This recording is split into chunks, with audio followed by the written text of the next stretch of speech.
Assalamualaikum warahmatullahi wabarakatuh. Perkenalkan, nama saya Azahra Nurlana Ramadhani dengan NIM G002421 dari kelompok A6. Di sini saya akan menjelaskan tentang anatomi dari traktus respiratorius superior yang terdiri dari nasus, laring, serta faring.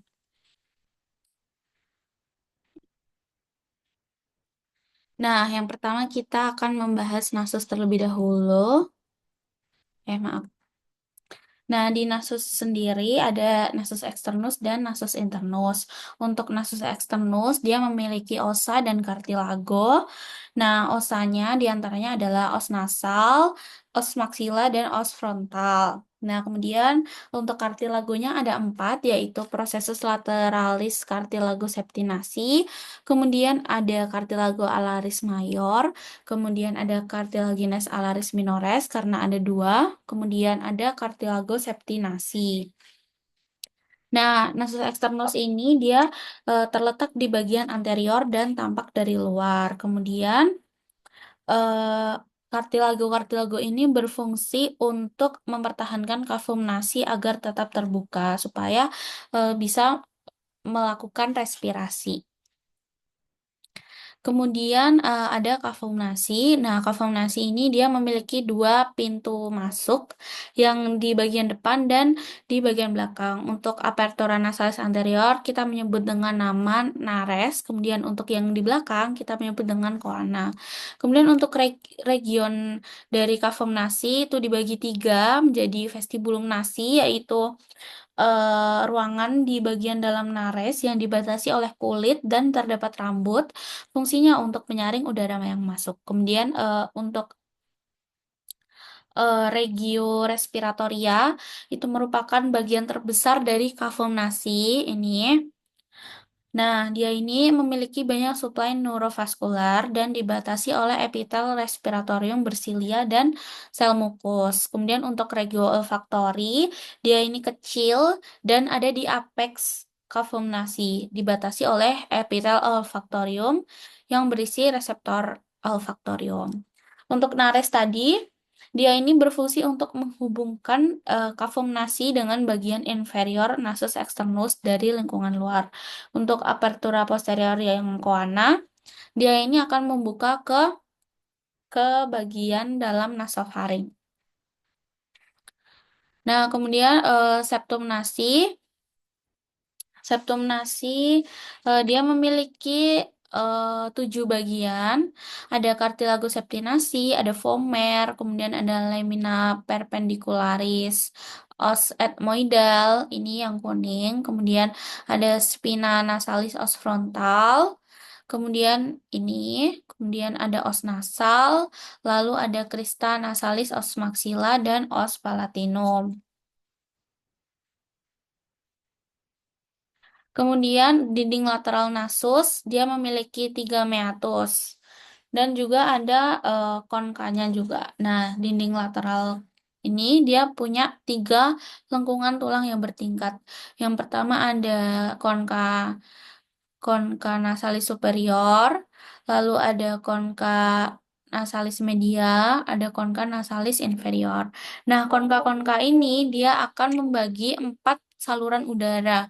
Yang pertama itu ada recessus sphenoethmoidal, ini yang paling ujung dan dia hampir melekat ke tulang yang di bagian atas, ke tulang sphenoidal. Kemudian ada meatus nasi superior. Nah, ada meatus nasi media, ini di bawah konka media. Kemudian ada meatus nasi inferior yang berada di bawahnya konka inferior. Nah, 4 saluran ini dia akan menjadi muara dari saluran paranasalis dan ductus nasolacrimalis. Nah, untuk muaranya sendiri, yang recessus ini dia merupakan muara dari sinus sphenoidal. Kemudian untuk meatus nasi superiornya, dia merupakan muara dari cellulae ethmoidalis posterior. Kemudian untuk meatus nasi media, dia ini dibagi menjadi 4 lagi, yaitu ada bula etmoidal merupakan muara dari selula etmoidal media, kemudian ada hiatus semilunaris, muara dari sinus maxillaris, kemudian ada infundibulum etmoidal, itu merupakan muara dari sinus frontalis dan selula etmoidalis anterior, dan ada bagian yang disebut dengan processus uncinatus. Untuk meatus nasi inferior merupakan muara dari ductus nasolacrimalis. Nah, untuk sinus paranasalis ada sinus maxillaris yang di sekitar bawah zigomaticus, kemudian ada sinus frontalis, lalu ada sinus etmoidal yang di bagian sini, kemudian ada sinus sphenoid yang di bagian dalam dan di dalam hidung. Kemudian sinus-sinus ini memiliki beberapa fungsi, diantaranya mengurangi berat otak tengkorak, kemudian bisa meningkatkan resonansi suara, kemudian penyangga terhadap wajah, terhadap trauma wajah, kemudian dia juga berperan sebagai pertahanan tubuh. Nah, di hidung ada anyaman-anyaman vena yang kita sebut dengan plexus Kieselbach. Nah, di plexus Kieselbach ini yang di bagian depan, dia ini merupakan tempat tersering terjadinya epistaksis atau mimisan. Ada juga epistaksis yang posterior, dia ini pecahnya pecahnya plexus Woodruff. Sepertinya ada di belakang. Oh, nggak ada. Nah, untuk nervusnya, dia ini diinervasi oleh nervus olfaktori yang nomor pertama untuk sensorik penciumannya. Nah, untuk vaskularisasinya, dia divaskularisasi oleh arteri yang utama, arteri karotis externa et interna. Nah, karotis externa ini dia nanti akan bercabang lagi menjadi spenopalatina, kemudian arteri palatina mayor, kemudian arteri labialis superior, dan ramus lateralis nasi.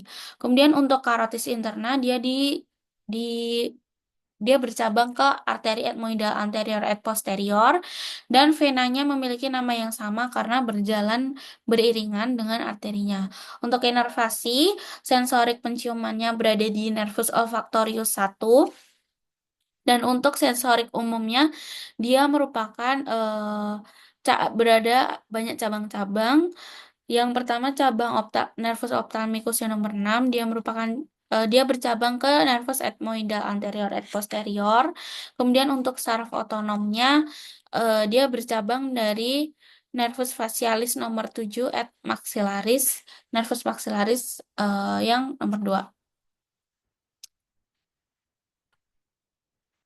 Nah, kemudian yang kedua ada faring. Nah, faring sendiri dibagi menjadi 3. Yang paling atas, nasofaring, dia ini letaknya skeletopis 1 sampai 2, VC 1 sampai 2. Kemudian eh, untuk orofaring, dia ini setinggi VC 2 sampai 3. Kemudian ada laryngofaring setinggi VC 3 sampai 5. Nah, untuk nasofaring sendiri, tadi skeletopisnya sudah saya sebutkan. Kemudian fungsinya sebagai respirasi ya. Kemudian di bagian nasofaring ini dia memiliki beberapa eh, bangunan yang penting. Contohnya ada koana, kemudian ada opte, lalu ada tonsilla pharyngea di sebelah sini.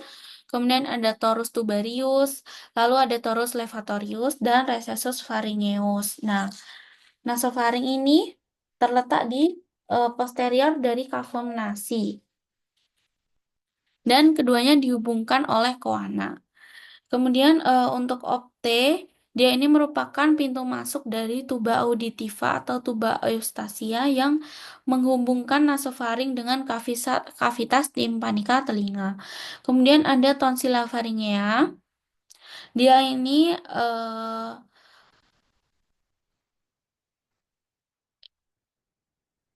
Dia ini banyak terlihat pada anak-anak dan akan mengecil saat pubertas. Kemudian ada Taurus tubarius, dia merupakan peninggian di sebelah opte. Lalu ada Levatorius, dia ini dibentuk oleh musculus levator veli palatini. Kemudian ada Recessus pharyngeus, dia ini kadang ada jaringan limfoidnya. Lalu ada orofaring, skeletopisnya VC2 sampai VC3, kemudian untuk fungsinya sebagai proses pencernaan. Nah, bagian-bagiannya ini ada isthmus faucium, lalu ada arcus palatoglossus, lalu ada arcus palatopharyngeus, fossa tonsillaris, dan tonsilla palatina.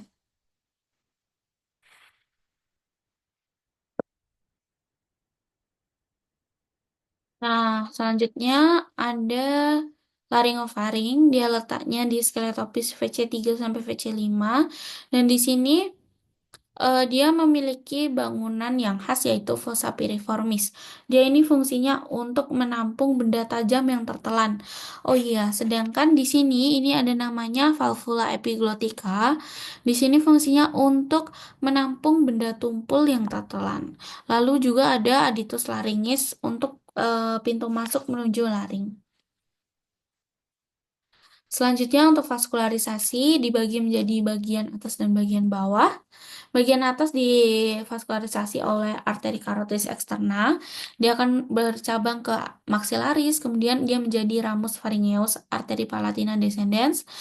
Lalu ada arteri facialis yang akan bercabang menjadi ramus tonsillaris dan arteri palatina ascendens, serta arteri pharyngea ascendens dan arteri lingualis. Kemudian untuk bagian bawah dari divaskularisasi dari truncus thyrocervicalis, arteri subclavia, lalu dia bercabang ke arteri tiroidea inferior dan ke rami pharyngealis.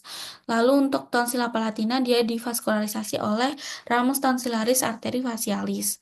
Untuk vena dia dari plexus vena pharyngealis dia menuju bermuara ke plexus pterygoideus superior dan vena facialis, lalu vena jugularis interna di inferior. Untuk inervasinya dibagi menjadi dua, sensorik dan motorik.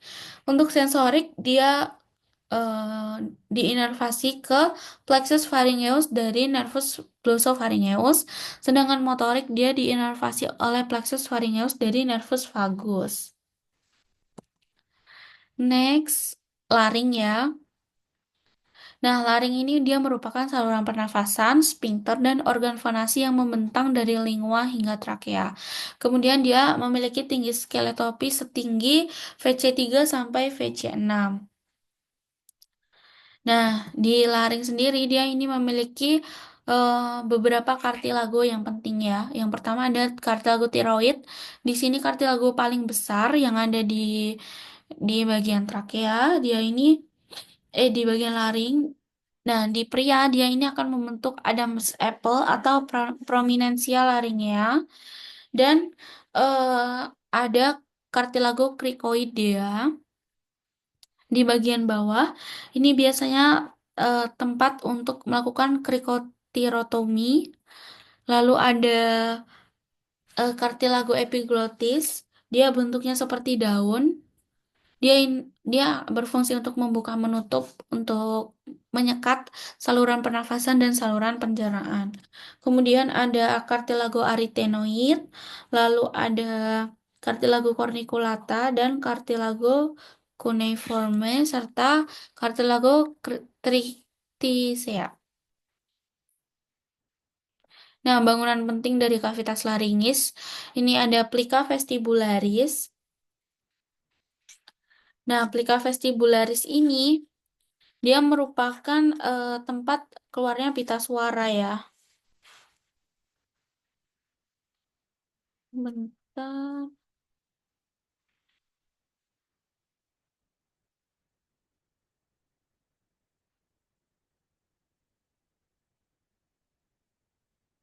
Nah, untuk tadi laring, dia ini untuk pria 5 cm panjangnya 5 cm dan di wanita itu lebih kecil. Kalau di bayi dia letaknya lebih tinggi.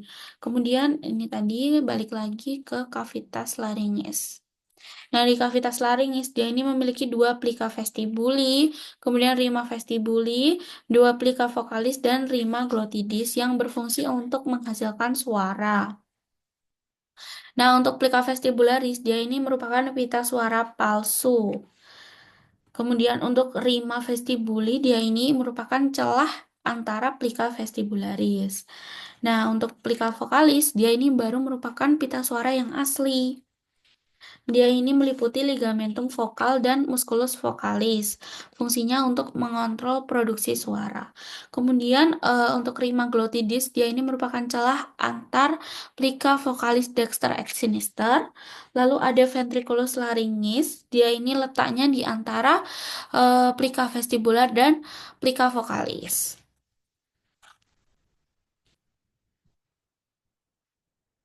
Nah, untuk jaringan lunak laring, dia ini punya dua membran ligamen. Yang pertama ada ekstrinsik dan intrinsik. Untuk yang ekstrinsik, dia ini merupakan ada beberapa ligamen, diantaranya membrana tiroidea, lalu ada ligamentum hyoepigloticum, lalu ada ligamentum cricotracheal.